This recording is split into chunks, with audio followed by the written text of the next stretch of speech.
Baiklah, hari ini saya akan membahas mata kuliah Hukum Internasional dengan materi Kedaulatan Teritorial dan Pengakuan Negara. Presentasi ini merangkum prinsip-prinsip utama kedaulatan wilayah dan mekanika pengakuan negara menurut hukum internasional dari Syarat Montevideo 1933 hingga konsekuensi hukum setelah pengakuan. Nah, yang pertama, mengapa wilayah dan pengakuan itu penting?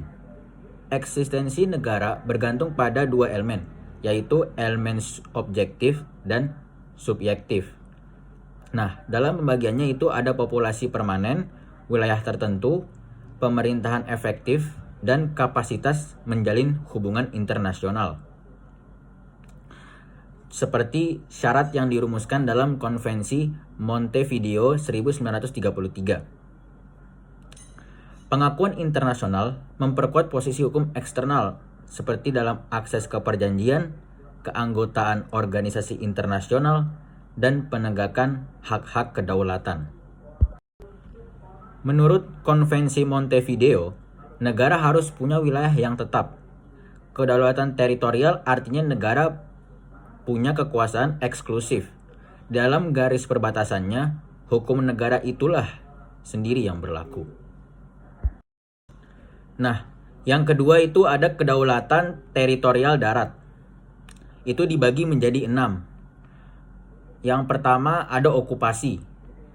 Perolehan wilayah melalui pendudukan nyata atas terra nullius dengan niat dan tindakan untuk menguasai.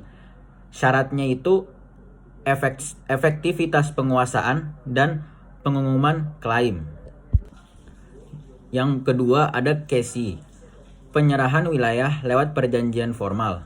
Bisa karena kalah perang, seperti Spanyol menyerahkan Filipina ke Amerika Serikat, atau jual beli seperti Alaska. Berikutnya ada akresi atau faktor alam. Misalnya, ada pulau baru muncul karena letusan gunung berapi atau sungai yang bergeser. Selanjutnya ada preskripsi. Nah, preskripsi ini mirip okupasi, tapi wilayahnya sebenarnya milik negara lain. Karena negara pemilik aslinya mendiamkan dan negara baru mengelolanya secara damai dalam waktu yang sangat lama, sehingga haknya berpindah. Selanjutnya ada aneksasi, pengambilan paksa lewat militer. Dalam hukum internasional modern, ini haram atau ilegal karena melanggar piagam PBB. Yang terakhir ada referendum. Rakyat di wilayah tersebut memilih sendiri mau ikut negara mana atau self-determination. Nah, yang ketiga ada kedaulatan maritim atau UNCLOS. UNCLOS sendiri itu adalah singkatan dari United Nations Convention on the Law of the Sea, atau dalam bahasa Indonesia disebut Konvensi Perserikatan Bangsa-Bangsa tentang Hukum Laut. Ini adalah perjanjian internasional yang mengatur berbagai aspek penggunaan laut dan sumber daya di dalamnya. UNCLOS membagi laut menjadi zona dengan hak dan kewajiban berbeda. Yang pertama ada laut teritorial 12 mil. Negara pantai memiliki kedaulatan penuh dengan hak pelayaran internasional tertentu. Berikutnya ada zona ekonomi eksklusif atau Z, 200 mil. Hak eksklusif atas sumber daya ekonomi namun bukan kedaulatan penuh.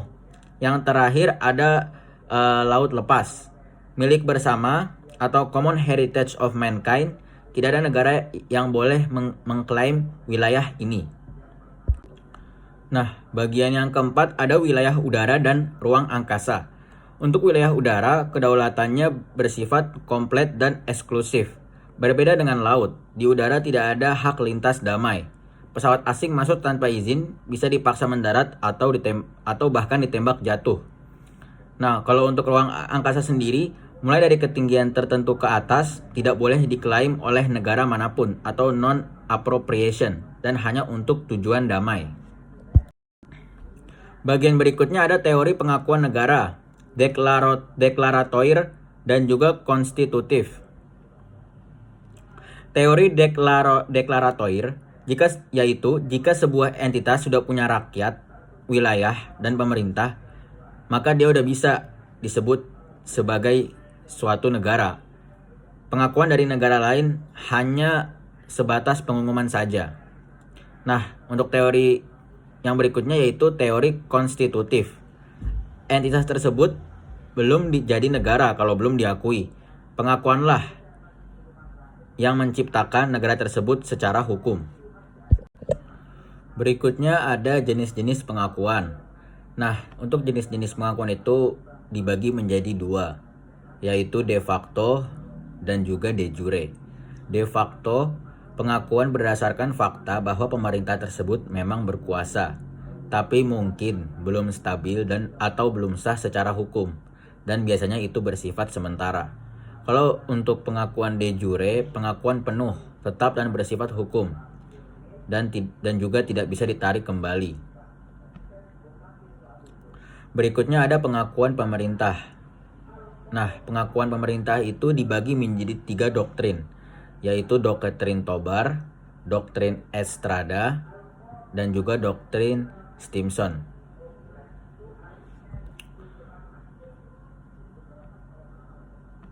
Doktrin Tobar yaitu pengakuan bergantung pada efektivitas pemerintahan dan kapasitas menjalankan fungsi negara, juga menekankan realitas politik di dalam negeri. Doktrin Tobar itu seperti jangan akui pemerintah yang naik lewat kudeta atau revolusi sampai mereka disahkan rakyatnya lewat pemilu. Jadi itu lebih terfokus pada legalitas. Nah, kalau berikutnya ada doktrin Estrada. Doktrin Estrada itu menentang intervensi politik dalam pengakuan, juga menegaskan non-inference pada pengakuan pada pengakuan yang tidak diperlukan atau tidak pantas dijadikan alat tekanan politik. Jadi doktrin Estrada itu seperti mengakui atau tidak mengakui pemerintah itu menghina kedaulatan orang lain. Jadi kita diam saja, cukup dengan tetap buka atau tutup kedutaan. Jadi hanya fokus pada hubungan diplomatik. Nah, berikut yang terakhir ada doktrin Stimson. Menolak pengakuan atas keuntungan yang diperoleh melalui agresi atau pelanggaran hukum internasional atau non-recognition of illegal situation. Doktrin Stimson itu tidak akan mengakui situasi wilayah yang didapat lewat kekerasan atau agresi militer. Jadi praktik diplomatik kini mengombinasikan evaluasi efektivitas pemerintahan atau Tobar, prinsip non-intervention atau Estrada, dan juga penolakan terhadap aneksasi ilegal atau Stimson, menghasilkan keputusan pengakuan yang bersifat pragmatis sekaligus dan juga politik yang sekaligus juga normatif. Selanjutnya ada entitas khusus yaitu insurgen dan juga belligerent. Insurgen kelompok pemberontak yang berusaha menggulingkan pemerintahan tetapi belum memenuhi syarat belligerency. Hak dan kewajiban terbatas dan juga hak mereka dan kewajiban mereka terbatas di mata hukum internasional. Jadi insurgen ini kelompok pemberontak biasa. Pengakuan terhadap mereka sangat terbatas. Berikutnya ada belligerent. Jika kelompok menguasai wilayah efektif dan menjalankan operasi terorganisir, komunitas internasional dapat mengakui status belligerency dan juga memberikan akses hak perang dan perlindungan hukum humaniter internasional atau hukum humaniter. Jadi belligerent ini simpelnya itu pemberontak yang sudah level tinggi.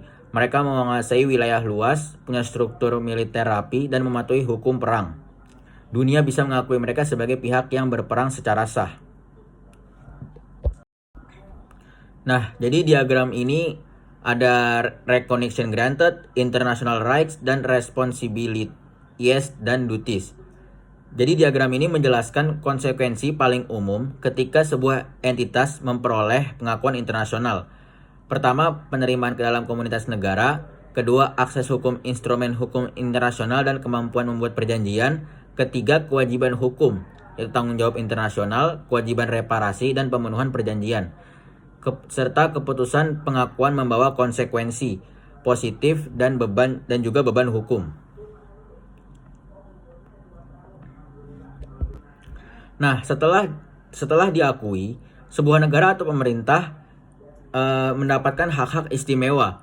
Yang pertama, bisa menuntut atau dituntut di pengadilan internasional. Kedua, aset-asetnya negara di luar negeri seperti cadangan emas atau gedung kedutaan diakui sebagai miliknya. Yang ketiga, pejabat negaranya mendapatkan kekebalan diplomatik atau tidak bisa sembarangan ditangkap di negara lain. Terakhir, perolehan wilayah dan pengakuan saling terkait. Kriteria objektif Montevideo membentuk dasar, sedangkan politik pengakuan menentukan efek hukum praktisnya. Selanjutnya, aneksasi paksa dan klaim sepihak rentan ditolak atau doktrin Stimson menghadirkan sanksi politik dan isolasi hukum.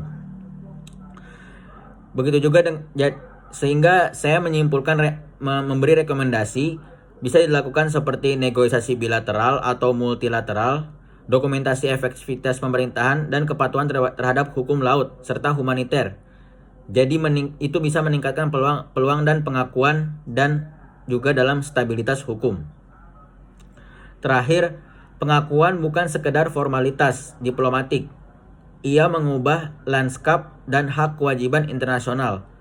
Praktisi hukum harus menilai fakta di lapangan dan juga norma hukum yang relevan, di mana dinamika politik saat memberi nasihat atau membuat keputusan serta kebijakan.